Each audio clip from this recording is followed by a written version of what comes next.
So students, in the last lecture we solved some examples and we discussed what is quadratic equation and all. आज हम discuss करने वाले हैं Shridharacharya formula और that is known as quadratic formula. Quadratic formula.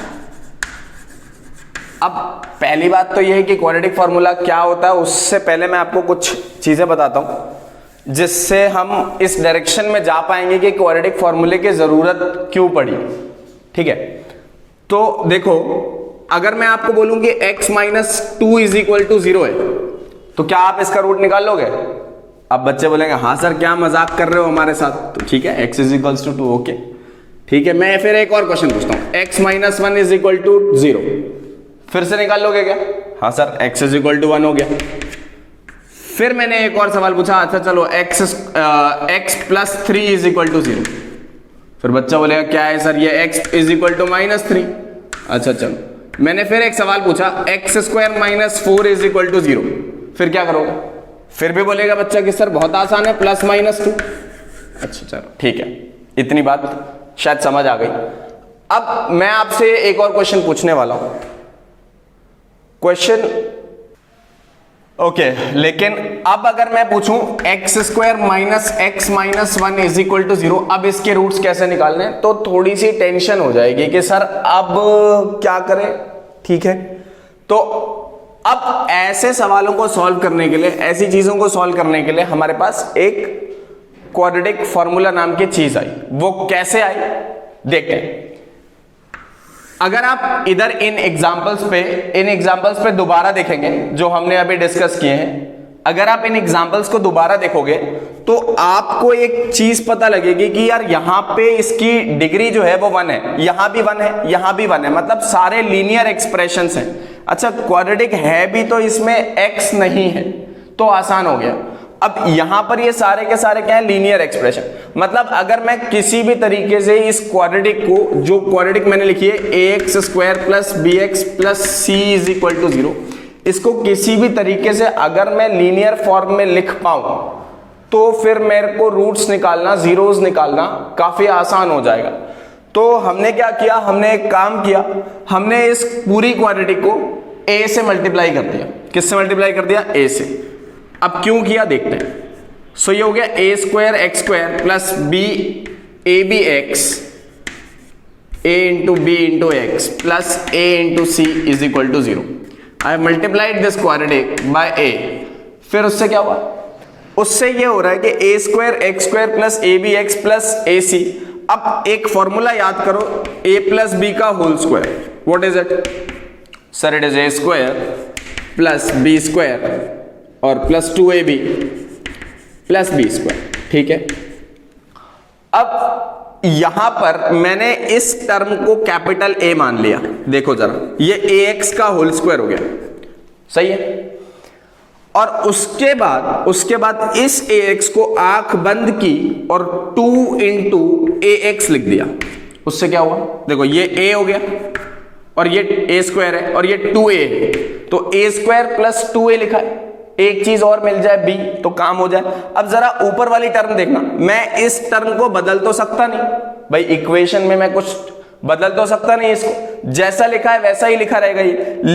लेकिन यहां पर क्या लिखा है? a मेरे पास है, x मेरे पास है, हाँ बिल्कुल है, a भी है x भी है, पर b जो है वो नहीं है. तो नहीं है तो भाई उसको ले आते हैं, b नहीं है तो उसको हम ले आएंगे. तो इट इज b. पर एक दिक्कत है. दिक्कत यह है कि यार ये जो 2 है ना, ये बहुत तकलीफ दे रहा है, तो इस 2 को भगा देते हैं. देखो इस 2 को भगाने का रास्ता ढूंढ लिया हमने. अच्छा आप बच्चे बहुत समझदार होते हैं, पता है, इस 2 को इस 2 से काट देंगे, बोलेंगे सर वेरी गुड बेटा. अब अगर आपने इस 2 और इस 2 को काट दिया तो फिर समस्या हो जाएगी, फिर आप तो वहीं पहुंच जाओगे ना जहां से चले थे. तो इसको कैंसिल नहीं करना है. अब ये मेरा कैपिटल B हो गया. Now a square plus 2ab plus b square, अगर मैं b बाई 2 का होल स्क्वायर जोड़ दूं और b बाई 2 का होल स्क्वायर घटा दूं तो कोई फर्क पड़ेगा? नहीं पड़ेगा यार, बिल्कुल. अगर आप कोई भी चीज इक्वेशन में ऐड कर रहे हो, कोई भी चीज सब्ट्रैक्ट कर रहे हो, तो कोई भी फर्क नहीं पड़ रहा है. Plus ac equals to 0. यहां तक समझ आया? सो अभी मेरे पास ये मेरे को मिल चुका है। अब what is this? This is, sir, this is a square, this is 2ab, this is b square. What I'll do, sir, it is a plus b whole square. That means ax plus b by 2 whole square equals to, और इसको अभी यहीं रहने देते हैं, या मैं ऐसा भी लिख सकता हूं, इसको उधर लेके जाते हैं, इसको उधर लेके जाएंगे तो क्या हो जाएगा, plus of b by 2 whole square minus of ac। फिर क्या किया, फिर मैंने इधर एलसीएम लिया तो ये हो गया 2ax plus b whole square upon 2 square और divided by 2 perfect square, right, is equals to b square by 4 minus of ac। यहां तक लिखने के बाद अब मैंने इस 2 को अलग कर दिया, मैंने इस 2 को अलग किया तो मुझे मिला 2ax plus b whole square upon 2 2 जा 4 equals to b square minus 4ac upon 4 and 4 gone, 4 और 4 चल बसे, क्या बच गया सर, बच तो गया ये वाला बच गया 2ax plus b whole square बच गया is equal to b square minus 4ac बच गया। चलो एक काम करते हैं, ये बड़ा सा एक्सप्रेशन दिख रहा है, थोड़ी देर के लिए मैं इसको d मान लेता हूं। क्या मान लेता हूं, d का कुछ नाम होता होगा, कुछ भी डंकी नहीं है ना, कुछ भी नाम होता होगा d का, कोई दिक्कत नहीं है, रहने दो उसको, अभी ऐसे क्या ऐसा छोड़ दो उसको। So we will get 2ax plus b whole square is equals to d, then we'll get 2ax plus b is equals to plus minus root of d। अच्छा एक चीज मैं आपको बता देता हूं कि प्लस माइनस रूट डी क्यों लिखा है और कुछ क्यों नहीं लिखा। रूट ऑफ 4 अगर ऐसा लिखा है ये चीज तो इसका मतलब पॉजिटिव नंबर ही होता है, मतलब इसका मतलब आंसर 2 ही आएगा, इसका आंसर -2 नहीं आता, ये गलती करते हैं बच्चे।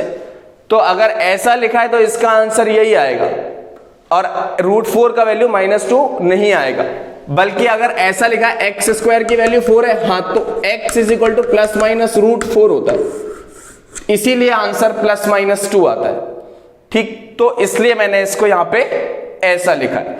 अब यहां पर अब अगर मैं थोड़ा सा अरेंजमेंट करूंगा, ठीक है, करते हैं, 2ax is equal to minus b plus minus root d, तो मुझे इधर अरेंजमेंट में और इस 2a को डिवाइड किया तो मेरे पास एक बहुत ही अच्छी चीज आ गई है, plus minus root d upon 2a।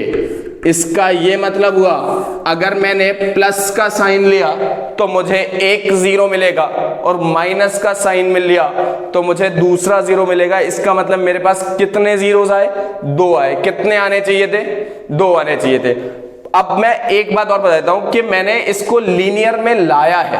यहां पर देखो कुछ नहीं है, कांस्टेंट है सब कुछ। यहां पर अंदर क्या है सर, अंदर लीनियर है। लीनियर बनाने के बाद मैंने इसको सॉल्व किया तो सॉल्व करना आसान हो गया, इसलिए परफेक्ट स्क्वायर बनाया था। Okay, so this is known as quadratic formula और श्रीधराचार्य रूल।